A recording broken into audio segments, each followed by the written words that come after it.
Hello and welcome back. Today in the short video, I will cover pricing methods, how to set a price.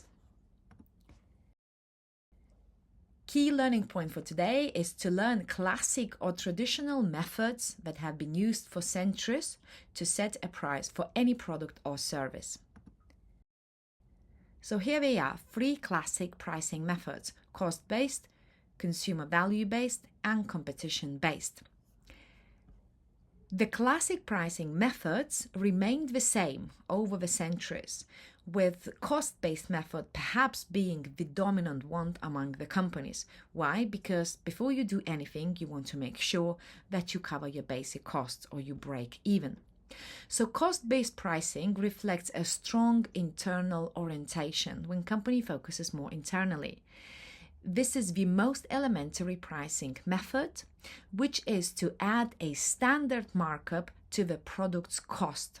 So you take the product, for example, you buy a bottle of water from the wholesalers for £1, and then you say, well, I will add a markup. I will price 50% on top. So I'll do £1 times 1.5 equals £1.50. This pricing methods used is perhaps used by at least 70% of the companies around the world, if not close to 100%. And in general, consumers would feel it is fairer. It's actually fairer for both buyers and sellers. However, generally, the use of standard markups does not really make sense, because any pricing method that ignores current demand, perceived value, and competition is not likely to lead to the optional price.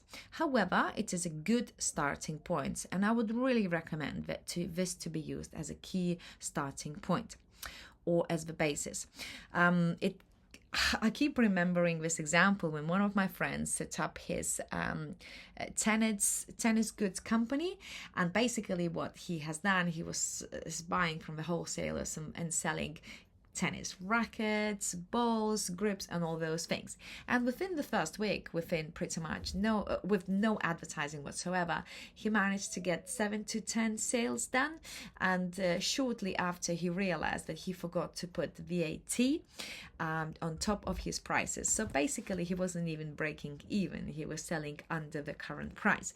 So whilst it's kind of obvious, but I think it's very important to start off correctly. So you want to make sure that you can cover your basic cost. Now, the second method used is competition-based. The major emphasis here would be on the price levels set by competitors. So a company bases its price largely on competitors' prices. It is quite popular, in particular in some industries such as car rental or banking and mortgages. Where costs are difficult to measure or competitive response is uncertain, companies feel it is a good solution because they believe it reflects the industry's collective wisdom.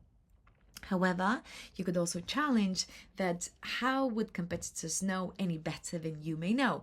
And also, if you're using purely competitor-based pricing, competitors might have scaled in terms of their economies, but for you, it may not make sense because you might not even be able to break even. So again, there will be two sides to a coin. And finally, we have something called consumer value-based pricing method. It focuses on the value that consumers place on the product or service. An increasing number of companies now base their price on the consumer's perceived value. Perceived value is made up of a lot of input. It's about image, it's about customer support, reputation, product, and so forth.